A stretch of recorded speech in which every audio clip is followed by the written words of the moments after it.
परम गुरुभ्यो नमः। अस्माद् सर्वगुरुभ्यो नमः। श्रीमते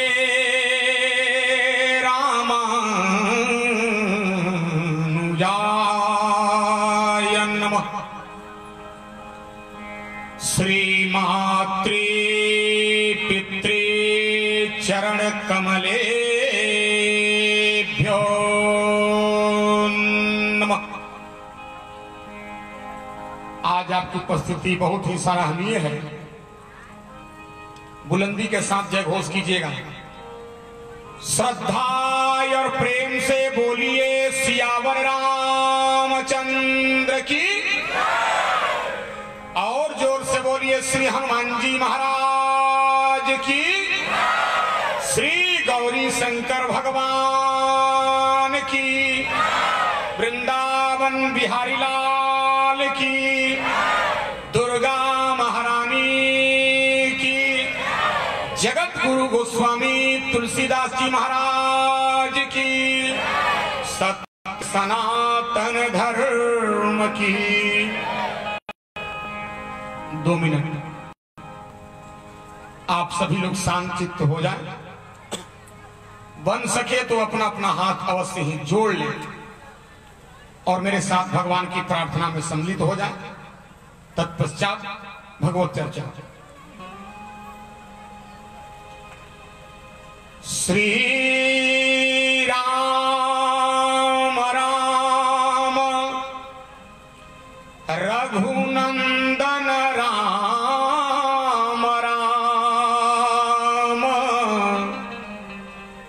श्री राम राम भरताग्रज राम राम, श्री राम राम रणकर कस राम राम, श्री राम राम शरणं भव राम राम, गंगा तरंग रमणीय जटा कलापम, गौरी निरंतर विभूषित वाम भागम, नारायणं प्रियमनंगमदापहारं, वाराणसीपुरपतिं भजु विश्वनाथं, यत्र यत्र रघुनाथ कीर्तनं तत्र तत्र कृतमस्तकाञ्जलिं,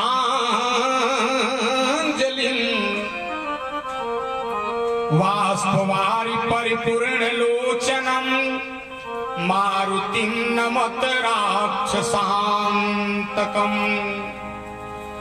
कासाय कमनीय वरं त्रिदंडं, सेनेश योगी पद पंकज भृंगराजं, वैकुंठनाथ चरणाम्बुज सक्त चित्तं, लक्ष्मी प्रपन्नयतिवर यमहं प्रपद्ये, जयति जयति मां शारदे, विनती हो स्वीकार, वीणा को झनकारती श्री मानस भवन पधार, जयति जयति राधा रमण, जय जय नवल किशोर, जय गोपी चित चोर प्रभु जय जय माखन चोर। श्री तुलसीदास जी के पद कमल बारंबार मना, गुण गाऊं सिया राम के हनुमत हो सहाय। तन बल धन बल बाहुबल, जब एक कहूं चले न काम। सभी माताएं बने हाथ जोड़ ले, भैया लोग दोनों हाथ ऊपर उठा के उच्च स्वर से जय घोष करें। एक बार मुख से कहो जय श्री सीता, जय श्री राधे श्याम। अनंत अनंत कोटि ब्रह्मांड नायक परम निष्काम आत्मराम नैनाभिराम विपति विराम सकल जन मनोभिराम लोक लोचनाभिराम कोटि मन मथाभिराम अनंग दाप मोचन ताप त्रय मोचन मेरे आराध्य प्रभु श्री राम। उन्हीं के सेवा में सदैव लीन रहने वाले श्री राम कथा के अनन्य रसिया, पराक्रम के प्रयागराज बल बुद्धि के अगाध सिंधु, अनंत बलवंत स्वंत संत वेदांत विद विक्रम, उदधि कर्मण प्रभंजन सुत मंगल मूर्ति संकट मोचन आंजनेय श्री हनुमान जी महाराज, जिनके माध्यम से नित्य के भांति आज भी श्री राम कथा का आगाज हुआ, श्री गणेश हुआ। हमारे बड़े ही आत्मीय बड़े भैया श्री अरुण कुमार शास्त्री जी, उनके बाद जो अपने लावण्य एवं लालित से आपको लुभा रही थी सम्मानिया बहन श्रीमती कुमकुम मिश्रा जी, अभी अभी जिनके मुखारविंद से दिव्यतम हनुमत चरित्र सुन के आप आप्यायित हुए थे। हमारे भाई श्री अनूप शास्त्री जी चित्रकूट, भगवान की पावन कथा सुनने के लिए आगत समस्त धर्मानुरागी महानुभाव, स्नेहमयी वात्सल्यमयी करुणामयी मंजुलमयी माताएं बहने, 44वें श्री रामचरितमानस नवान प्राण ज्ञान महायज्ञ अधिवेशन के समस्त पदाधिकारी वृंद। अब सबका नाम क्यों ले, सिंटू जी, रोहित जी, हर्ष जी, इससे बढ़िया एक बार कह दे रहे हैं सब जी, सबका नाम ले ली। कर्तृत्व प्रतिपालक सुमंच संचालक के गुरुतर दायित्व का निर्वहन कर रहे आदरणीय श्री राजनाथ तिवारी जी, प्रत्यक्ष या परोक्ष किसी भी रूप में लग के इस कार्यक्रम को सफल बनाने में जो व्यक्ति रात दिन एक किए हुए उन लोगों को विशेष अभिनंदन वंदन नमन। आइए, आप लोगों को परंपरा बताने की आवश्यकता नहीं है, हम कुछ कहें आप कुछ सुने, उसके पूर्व मन एवं वाणी की पवित्रता के लिए एक दो बार बड़े भाव प्रेम से आप सभी लोग भगवान के मंगलमय नाम का कीर्तन करें ताली बजाते हुए। उसके पहले बहुत बढ़िया बात याद आ गई, आप लोगों को बताते चलूं।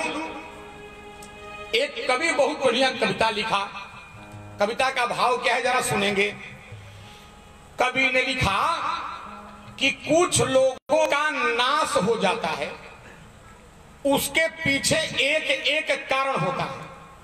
जैसे तो कवि ने लिखा, कहा क्षत्रिय नस जात, भीख मांग धन खाए से।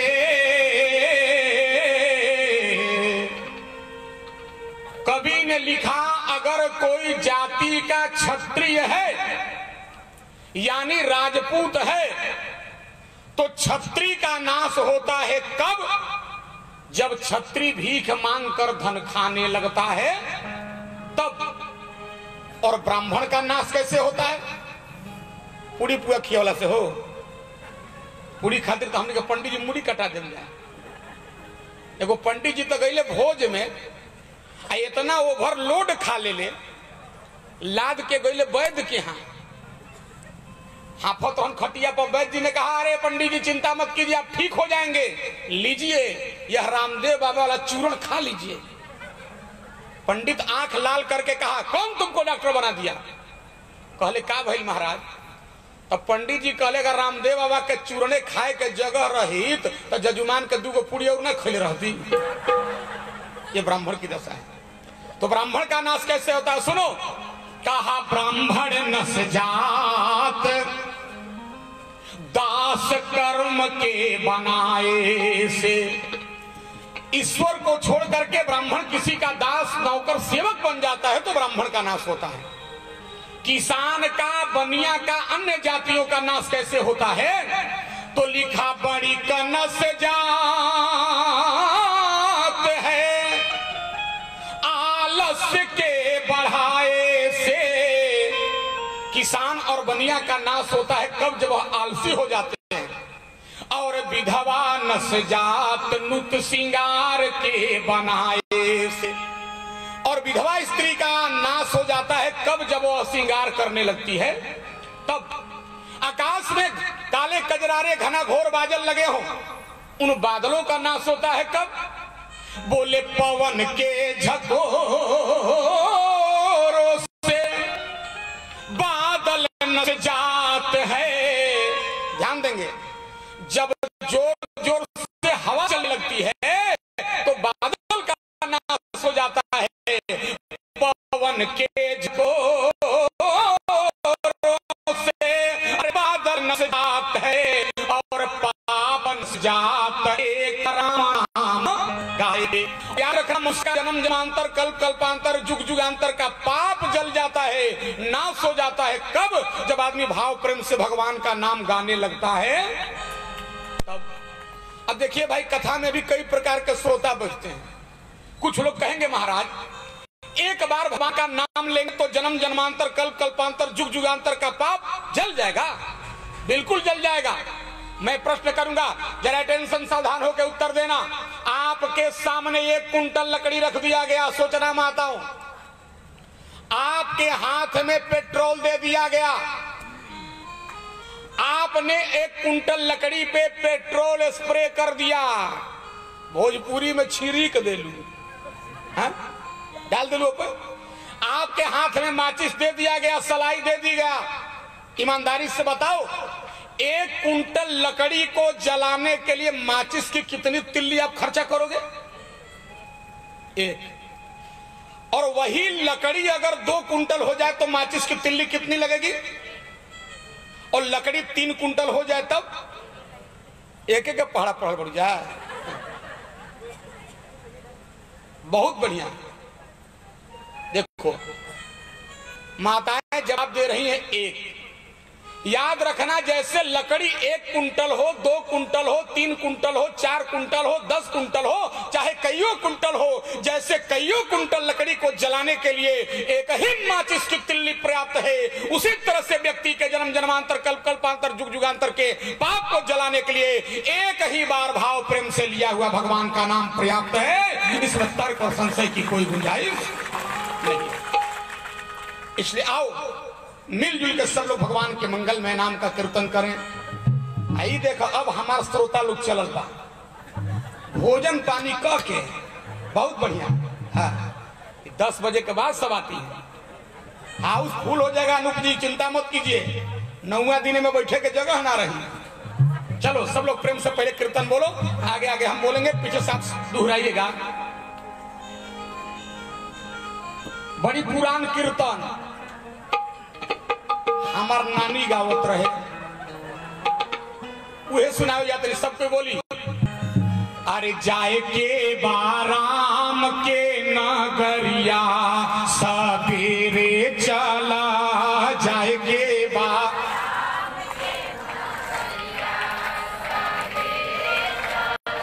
अरे रहिया में बीते ना उमरिया सवेरे चला, रहिया में बीते ना उमरिया सवेरे चला। अरे जाए के बाराम के नगरिया सवेरे चला,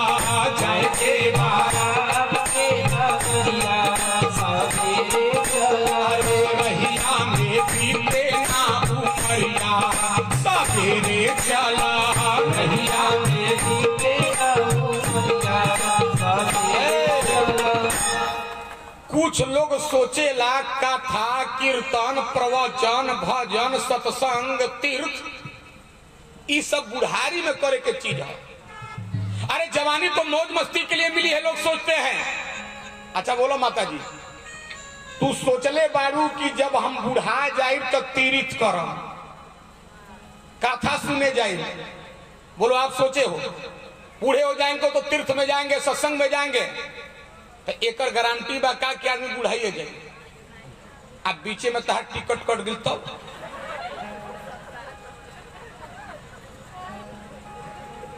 इसकी गारंटी तो नहीं है। अच्छा मान लो बचलो रह गई, मान लो माता जी बचलो रह गई, बुढ़ा गईलू, मुंह के दांत टूट गई, नाती आई कह दादी राम, तो दादी के मुंह में दांत नहीं के दादी कहे आम, दादी कहिए लाम, तो दादी का कैसे कल्याण होगा? इसलिए जवानी गोल्डन चांस है, इस समय भजन करना चाहिए। तो क्या लिखा? अरे बचपना बीतला बीतली जवानिया हो, बचपना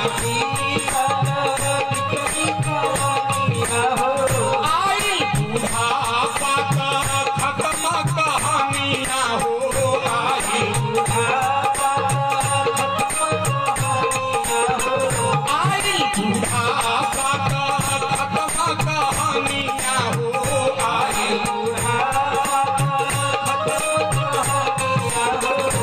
जाला अंत समैया सवेरे चला, लुट जाला अंत समैया सवेरे चला, जाय के बाराम के नगरिया सवेरे चला, जाय के बाराम के नगरिया सवेरे चला। कैसे जाए के बा? हाथी ना घोड़ा ना कवनो सवारी बा, हाथी ना घोड़ा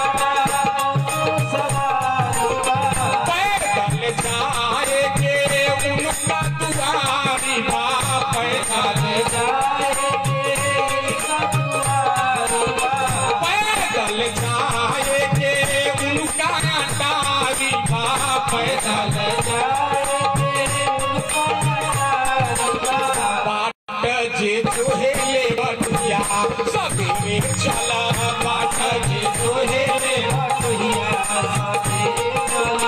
जाय के बाराम के नगरिया सवेरे चला, जाय के बाराम के नगरिया सवेरे चला।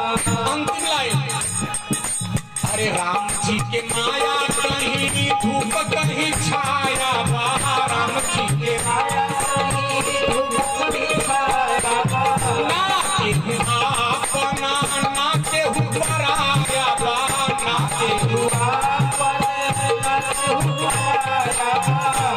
एक बार दोनों हाथ उठा के जो पुरुष कथा में लोग बैठे हैं ताली बजाते हुए देखो, जो लोग कथा में ताली बजाते हैं, जो शास्त्र कहता है उनके हाथ में जितनी भी दुर्भाग्य की रेखाएं हैं मिट जाती हैं और सौभाग्य के रेखाओं का उदय होता है।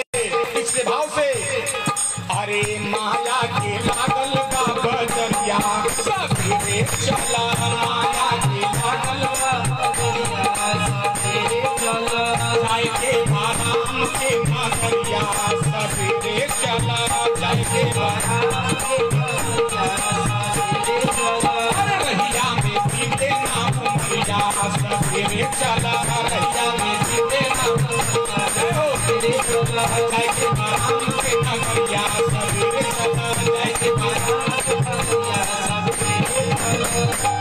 4 बार खूब जोर से जयकारा, ओकरा बाद मात्र 1 घंटा कथा। चूंकि आज हमारे संचालक महोदय हम सुन रहे थे आवाज से, माइक से अनाउंस कर रहे थे, विनोद बाबा के कथा 10 से 11:30, ठीक ना, 12 आज ना बजे, और वह सबके मन हुई तो 12 बज जाए, उनका कहला थोड़े हो जाए। आपका मन होगा, चंदा आप लोग देते हैं, परिश्रम कथा सुनने के लिए आप आते हैं। चलो अब देखते हैं, ध्यान जाएगा जोर से पहले जगह बोलिए वीर हनुमान की, देश हिंदुस्तान की, हर एक इंसान की, बोलो भक्त और भगवान की। कथा वही जगह पर बा। कहा?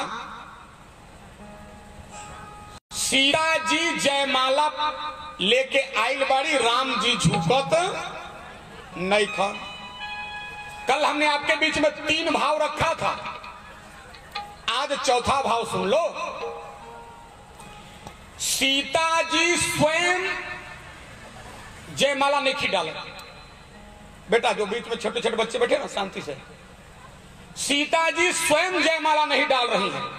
कारण देखो माई बहन, सीता जी सोचली कि जब इनकरा के हम जयमाला डाल दें तो ये हमारे पति बन जाएंगे, जयमाल विवाह हो जाएगा हमारा इनसे, और जब ये पति बन जाएंगे तो इनको प्रणाम करना पड़ेगा, प्रणाम करना पड़ेगा। सीता जी सोचली कि अगर इनकरा के प्रणाम करम तो सीता जी अपना अंगुली में पन्ना, पोखराज, जवाहरात, बड़े बड़े बढ़िया बढ़िया पत्थर के अंगूठी पहले रही। अच्छा बोली भाई, राम जी के पैर के धूल से, रज से पत्थर का स्पर्श हो जाता रहे तो क्या बन जाता रहे? नारी, ठीक बा, औरत बन जाती थी। तो सीता जी सोचली कि जब इनका के हम माला डालम तो उसके बाद हमको प्रणाम करना पड़ेगा, और जब प्रणाम करूंगी तो ये पन्ना, पोखराज, हीरा जो हम पत्थर लगाई हैं, तब प्रणाम करम, कहीं राम जी के चरण के रज धूल ठेक गई तब बादला में बन जाई नारी, मेहरारू, तो ई बन जाई हमार सौवत। का बन जाई? सौवत। याद रखना, माताएं बहनें जीवन में सब कुछ स्वीकार करती है, शास्त्र कहता है, लेकिन कहावत है कि लोग के काटो के सवत नीक लागेला ना, काट का भी सवत इनको नहीं भाता है। मैं आपको प्रमाण दे रहा हूं। एक दिन राधा जी खूब खिसियाई रही है, राधा जी खूब खिसियाई रही, तो सखी लोग पूछल कि ये राधा काहे खिसियाई बड़ी? तो राधा जी कहली, हई कृष्ण भगवान जो रोज बंसुरिया बजावत रहे ना, यही से खिसियाई बनी। तो लोग कहल तारा बांसुरी से का प्रॉब्लम बा? ए सुनना, राधा जी कहली का प्रॉब्लम बा? कहा आखी बचाई के मोहन से, ए सखी, अरे मुरली हम आज जरूर चुराइब, आज बंसुरी के चोराई। काहे? देखो, औरत से बात छोड़ दे, लोग के कितना टेंशन होला। अरे आंख बचाई के मोहन से मुरली हम आज जरूर चुराइब। काहे? कि सौतीन कान्ह के चूमत उठ, ई पीरहिया में कहिया ले छिपाइब। अरे हमारी सौत बन गई है, कन्हैया के अधरों से, ओठों से रात दिन लगी रहती है, आज इनकरा के चोराई। एगो सखी कलश की जब चोरा लेबू तो दुनिया में बांस नहीं खे कि दोबारा बांसुरी बन जाई। अरे तुम चुरा लोगी तो कन्हैया नया बांसुरी बनवा लेंगे। राधा जी ने तड़पते हुए कहा ऐसा नहीं संभव है। कहा क्यों? कहा आंख बचाई के मोहन से मुरली हम आज जरूर चुराइब, असौतीन कान्ह के चूमत उठ, ई पीरहिया में कहिया ले छुपाइब। अरे बांस से जौने बने बांसुरी। अच्छा बोलो, बांसुरी किस चीज से बनती है? बांस से। कहली बांस से जौने बने बांसुरी, ओही बांस के कोठी में आग लगाई। अब बांस के कोठी में आग, कहली कि दुनिया में जितना बांस बा कुल जना के जरा देम, ना रही बांस ना बाजी। तो इतना सौत से इन लोगों को चिढ़ है, ध्यान देना। और हम आपको कई बार कथा सुनाए हैं, देखो सौत के बारे में। अच्छा, राम जी के जंगल काहे हो गई? ध्यान से सुनिएगा। राम जी के जंगल काहे हो गई? कुछ लोग कहेला कि सरस्वती के बुद्धि बिगड़ गई, कैकेयी के बुद्धि बिगड़ गई, मंथरा के बुद्धि बिगड़ गई, देवता लोग चाह रहे थे। ये सब तर्क अपने अपने ढंग के हैं, लेकिन याद रखना, राम जी के वनवास हो गई मंथरावा जौन बिया ना केकई के 100 गो सवत के कथा सुना दिलस, खोपड़िए उलट दिलस। एगो सौत से तो इतना टेंशन, 100 गो सौत के कथा सुना दिलस। और एक बात जान लो माता, मंथरा मरी नहीं है, मंथरा आज भी जिंदा है, मंथरा पोस्ट है, आज भी जिंदा है। देखो, फलों में संतरा, औरतों में मंथरा, ये दोनों एक जैसा लोग होला। संतरा देखबू ऊपर ले खूब चिकन, लेकिन अंदर फाके फाक फाके फाक फाके फाक। अब मंथरा लोग ऊपर से खूब बढ़िया बतियाई, लेकिन अंदर से इसे घर तुड़ दी पाना के यह कोशिश में लोग लाग रहा। आ जान तो मंथरा लोग कब आवेला घर में, जब सास जनकपुरी में परिक्रमा करे आई, कथा सुने आई, तब मंथरावा 1.5 बीता के दतुअन लेके तारा घर आई। आ जाके कहीं किचन भी खड़ा होके, ओह दिन आई रही तो तूहू खाए बनावत रहू, तू ही बनावत रहू, आजो तू ही बनावत रहू, का करबू, भाग भाग के बात बा, तार जेठनिया तर राजा घरे सुनवाई दिया। अब चढ़ा दिया ग्लूकोज का बोतल, परिवार अलग होने लगता है। तो याद रखना, मंथरा 100 गो सवत के कथा सुना दे रहे, कैकई की बुद्धि बदल गई। और जो कैकई पूजा करती थी तो भगवान से वरदान मांगती थी, मुझे राम जैसा बेटा मिले और सीता जैसी बहू मिले, केवल सौत के कथा सुन के वनवास मांग लो। और सौत कितना खतरनाक देखो, जब शंकर जी के विवाह हो गई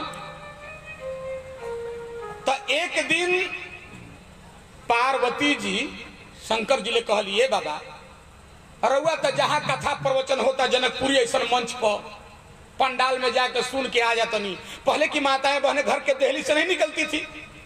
कहली बाबा अगर आप हमें आदेश दे दें तब आधा घंटा हम अपना सहेली लक्ष्मी के यहां से घूम के आ जाएं, तो रउआ कोनो दिक्कत बा? शंकर जी ने कहा हमको क्या दिक्कत है, जाओ। ध्यान देना, अब पार्वती जी सज धज के निकली माताओं, आके शंकर जी के प्रणाम कैली, बाबा प्रणाम, जातनी लक्ष्मी के यहां। तो शंकर जी धीरे से कहले जा, लेकिन झगड़ा उगड़ा मत करियो। पार्वती बिगड़ के कहली रहुआ हमरा के झगड़ा ही का समझत नहीं। शंकर जी कहले ना हो, दूगो काम कोई ना जाला हो जाला। हम लड़का रही तो गीत चल रहे, प्यार किया नहीं जाता हो और झगड़ा किया नहीं जाता हो जाता है। अच्छा, माताओं बहनों पर तो ब्लेम लगता है, ये लोग झगड़ालू होती है, हम कभी मानते ही नहीं। एक आदमी तो हमको गीत सुनाया महाराज, इस गीत में हर एक क्वालिटी की औरत का वर्णन है, लेकिन एक लाइन गीतकार और जोड़ दिया होता तो उसका गीत सुपर डुपर हिट हो जाता। हम कहीं कौन गीत रे भाई, आप लोग भी सुने होंगे। मर्यादित मंच है, जिसकी बीबी लंबी मोटी सांवली काली गोरी, सब क्वालिटी की औरत का वर्णन है। तो हमने कहा हर क्वालिटी के औरत का वर्णन है तो कमी कहाँ है? कहा गुरुजी एक लाइन कमी है। कहा क्या? कहा जिसकी बीबी झगड़ालू उसका भी बड़ा नाम है, दरवाजे पर बैठा दो कुत्ते का क्या काम है। बताओ, गजब गजब लोग हैं। माताओं पर ब्लेम लगता है, झगड़ालू होती हैं, लेकिन माई बहन देखो बात बताओ, पान के पत्ते लाल होला हो, पान का पत्ता कैसा होता है? हरा, लेकिन पान का पत्ता लाल हो जाता है कब? जब ओकरा में 5 गो चीज मिल जाए तब। चूना, कत्था, सुपारी, लौंग, इलायची।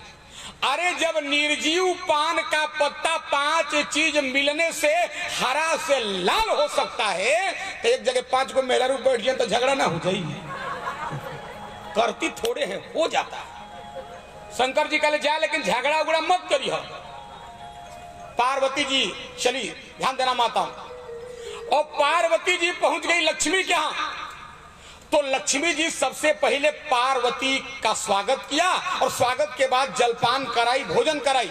और एक बात सुन लो, आजकल कुछ बुद्धिहीन लोग कहते हैं कि देवी देवता कहां हैं। प्रश्न करते हैं लोग कि देवी देवता कहां हैं। अरे आपके पास आंख होगी तब ना आप देवी देवता को देखेंगे। अच्छा बोलो, हमारा वेद कहता है सूर्य भगवान देवता है, विज्ञान कहता है हीलियम के गोला है, ठीक है।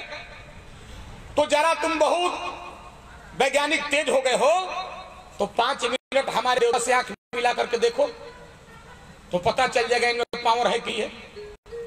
और देखो हमारे पिताजी अपने सत्संग में कहा करते थे, बचपन में अपने पिताजी कथा सुने थे मंच पे, अगर सूर्य भगवान का कोई प्रभाव देखना चाहता है तो लाल चक्का जब सवेरे सवेरे निकलता है ना, 27 दिन तक पूरब की ओर, पूरब दिशा में मुख करके कोई लघु शंका पेशाब कर दे, 28वें दिन उसके शरीर में कुष्ठ का रोग हो जाएगा। इतने प्रतापशाली देवता हैं भगवान सूर्य। हमारे यहां कुछ लोगों को देवता कहा गया है। मातृदेवो भव, मां देवता होती है, देवी होती है। पितृदेवो भव, बाप देवता होता है। गुरु देवो भव, गुरु देवता होता है। आचार्य देवो भव, शिक्षा देने वाला देवता होता है। और अतिथि देवो, अतिथि देवता होता है। ध्यान तो सुनिएगा, हमारे पूज्य गुरुदेव प्रातः वंदनीय श्री जीयर स्वामी जी महाराज करते हैं, दरवाजे पर कोई अतिथि आ जाए, ध्यान देना माताओं, आप लोगों की जिम्मेवारी ज्यादा बनती है, बैठने के लिए बेडशीट न हो, चादर न हो, कंबल न हो, त्रिनानी यानी पुआल बिछा देना और हाथ जोड़ के कहना महाराज इसी पर बैठिए। घर में अगर मीठा न हो, 1 गिलास सादा पानी लेके जाना और कहिए भैया मेरे दरवाजे से 1 गिलास पानी पी के जाइए। आप लोग पूछेंगे महाराज अगर अतिथि बिना पानी पिए चला जाएगा तो क्या बिगड़ जाएगा? तो देखो माताओं, शास्त्र में लिखा है जिसके दरवाजे से अतिथि बिना पानी पिए लौट जाता है, बिना सम्मान पाए लौट जाता है, उस घर का सारा पुण्य अपने साथ लेके चला जाता है, अपने साथ लेके चला जाता है। इसलिए अतिथि का स्वागत करो। ये लक्ष्मी माई खूब स्वागत कैली। तब पार्वती जब आराम करे लगली तो लक्ष्मी के लिए सखी इतना दिन पे आई, बड़ू का आराम करबू, चलो ना। अरे हमारे पति विष्णु भगवान बड़ा सुंदर एक बाग लगाए हैं, बागीचा लगाए हैं, गार्डन लगाए हैं, उद्यान लगाए हैं, चलो तुमको दिखा दे। कली चलो सखी। ध्यान दिया बहिनी, लक्ष्मी जी लिया के पार्वती के बगीचा में और अपने अंगुलियों से दिखाने लगी, देखो ये बेली का फूल है, ये चमेली का फूल है, ये गुलाब है, ये डहेलिया है, ये रात रानी है। और उसी में दिखाते दिखाते एक ह्यूमन साइकोलॉजी का प्रयोग कर दिया, मानव मनोविज्ञान का, जो हम लोग भी करते हैं। कहो हमनी के सोना के सिकरी मर्द पहन ले जाता कैसे चल नहीं जाए, 2 बटन खोल के। माई बहन अगर सोना के कोनो गहना बनवा ले, अब बगल वाली ना पूछती लोग के पेट के पानी ना पच सकेला है, पानी नहीं पचेगा। वो गजब ढंग से गहना बनवाती है, सैकड़ों बार सुने हो। हमनी के ड्यूटी करके आए जा मरद, जेब में 1000 रुपया रखम जा, धीरे से 200 वाला नंबर ही निकाल ली। सवेरे पति महोदय पूछेंगे ए रनिया के माई एकरा में 1000 है, 200 कम बा, ले ले बड़ू का। तो मूड बनाकर कहे कि विश्वास न हो तो मत टांगा कीजिए। तो ले जाके कहां टांग दे? चंद्रशेखर आजाद चौक पे हैं? कहां टांग दे बोलो? अरे नमा का नया नाम है चंद्रशेखर आजाद चौक, ये ना हो। हमार घर जरूर है बिहार, लेकिन ये जगह कुल जानी ना बात हम। अरे हम साल में जब 5 महीना इधरे रहते हैं, अब तो हम वैसा जजमान खोजता नहीं कोई हमरा का आधा कट्ठा जमीन देवे तो मकान बना ली। कहे कि ब्राह्मण दरिद्र होता है। आज तक आप बोलो पढ़े हो वेद पुराण, कहीं पढ़ने में आया है कि एक धनवान ब्राह्मण था?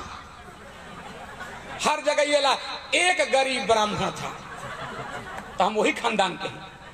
ठीक, सुनो निवेदन कर रहा हूं, धीरे धीरे 100 200 रुपया जमा करत करत चल जाइए सब नैहर, और नैहर जाके सोना महल से लंबा सोना का नथिया बनवा के लाएगी। मर्दा के देखा के कही अब की बार रक्षाबंधन में भैया ये दिला बाहर भैया बताओ सोने से किसको प्रेम नहीं होता है? सावधानी से सुनना, मोस्ट इंपोर्टेंट पॉइंट। कहा भाई लक्ष्मी जी माताओं बहनों सज्जनों एक सोने का कंगन पहनी थी। इधर सुनो, सोने का कंगन निकाल के लक्ष्मी जी पार्वती ले कलिए पार्वती तनी अपना हाथों में लगा के देखो तो तहरा में कैसा लगता। देखो पार्वती का मन नहीं था, लेकिन सहेली लक्ष्मी का आग्रह टाले तो कैसे टाले, पहन ले ली। और जब पहनी तब कंगनवा रहे के चाहे कलाई में बहनी आ बह के चल गई बाह पर, और जैसे बह के गई बाह पर तो देखो अब झगड़ा शुरू कैसे होता है। लक्ष्मी जी ने व्यंग कर दिया। क्या व्यंग किया? आहा सखी विवाह के पहले तुम कितनी मोटी थी, ताजी थी, स्वस्थ थी, अरे विवाह होते तुमको क्या हो गया? लगता है तेरा पति शंकर तुमको जानता मानता। अच्छा मेहरारू के बहुत बड़ समस्या होला, मर्द केतनो मानी तो कहियो सर रउआ हमरा के मनबे ना करी ना। अब हनुमान जी ने छाती फाड़ देवे हो, का करे तोहरा खातिर, ई कौन तमाशा। लेकिन सुनो बहुत बढ़िया बात, क्या कहा? अरे तुम्हारा पति शंकर तुमको जानता मानता नहीं है। जे भांग खाला, देखो व्यंग किसे बोल दिया, जे भांग खाला वो अपना मेहरारू के काला कंद खियाई। जो गांजा पीता है वो अपने पत्नी को थम्सअप, कोको कोला, मिरिंडा मजा पिलाएगा। क्या बोल पड़ी? भाव लिखना पड़ा। असमसान की उससे जमी पे अरे जागता होगा। पार्वती तेरे पति शंकर के पास रहने के लिए घर नहीं है, श्मशान में रहता है, बेघर है। और सुनो, असमसान की उसे जमी पे अरे जागता होगा, या भस्मासुर के डर से भागता हो। अरे तुम्हारा पति राक्षसों के डर से भागने वाला भगोड़ा है। इतना जब कहली, अब पार्वती के कान में आवाज गई। पार्वती कान मूंद के कहली, हे हे हे लक्ष्मी ढेर मत बोला। क्या कहा हमारे पति को? श्मशान में रहने वाला? कहा हाँ। भगोड़ा? कहा हाँ। कहली ढेर मत बोला नहीं तो तहार मर्द विष्णु जी के पोल खोल दे। अरे लक्ष्मी मैया ने कहा हमारे पति में कोई कमी नहीं है। कहा कैसे मालूम? कहा तुलसी बाबा रामायण में लिखे हैं, पढ़ो बालकांड। अरे महादेव अवगुण भवना, शंकर जी अवगुण के भवन है, ध्यान देना बहनों। और विष्णु कौन है? कहा विष्णु सकल गुण धाम, विष्णु समस्त गुणों के धाम है। ठीक है। अरे तुलसी बाबा कहे विष्णु में कोई कमी नहीं है। पार्वती कली सुना, तुलसी बाबा के बात छोड़ा, मेहरारू मेहरारू के प्राइवेट बात जानली सन। मैं बताती हूं तेरे पति में क्या कमी है। कहा क्या? कहा यज्ञशाला में बलि के अरे मांगता होगा। सुनो, आज देश भर में भागवत कथा की प्रचलन बड़ी तेजी से बढ़ी है। निवेदन कर रहा हूं, सुनते हैं आप लोग ना।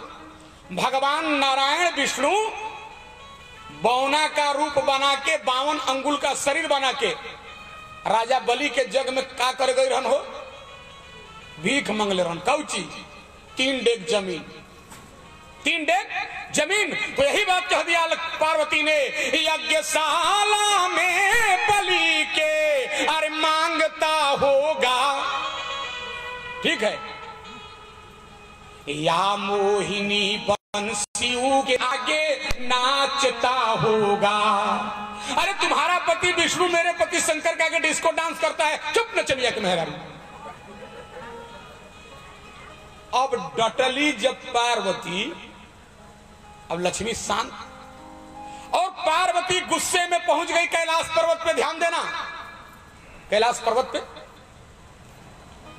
आज पहुंचली तो शंकर जी जब लाल चेहरा देखले तब पूछले ए पार्वती कुछ भइल ह का? तो माई बहन के सबसे खराब आदत ई ह ई झगड़ा कर ली सन दूसरा ले और गुस्सा उतारती हैं दूसरे पे। झगड़ा करेंगी पति से, पति पर जोर जुलूम चलेगा नहीं, उसी समय लड़का स्कूल से आ जाएगा, मम्मी मम्मी खाना, मरो तरफ मर अगला मर जा। अच्छा झगड़ा की है पति से, पति पर जोर जुलूम चला नहीं, लइकवे के कूटे लगी। अब बताओ पार्वती के लिए बीच में तू मत बोला। शंकर जी ने कहा क्या हुआ? पार्वती ने आंखों में आंसू भर के कहा बोले ना, अरे जब मैं अपने सहेली लक्ष्मी के यहाँ मिलने गई तो लक्ष्मी ने कह दिया तुम्हारा पति बेघर है, तुम्हारा पति राक्षसों के डर से भागने वाला भगोड़ा है।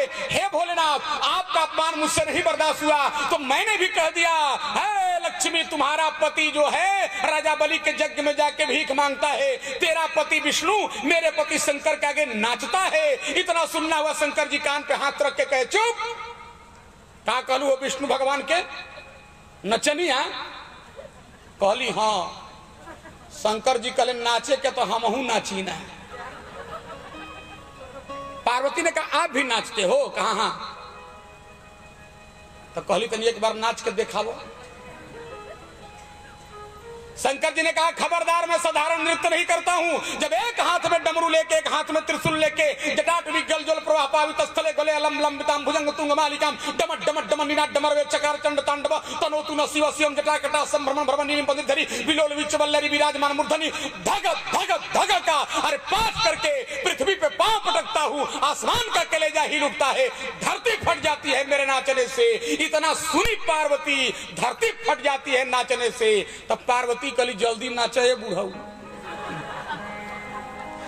तू नचबा तो धरती फटी है तो लक्ष्मियों घुस जन कंगनों घुस जाए, नाचो जल्दी। लेकिन ध्यान देना शंकर जी नाचे नहीं। अब जब सुबह भाई जी एक बार सुन लो फार्मूला विनोद पाठक से, जिस दिन पति को पसंद करना है ना उस दिन खूब बढ़िया बढ़िया भोजन बनाओ।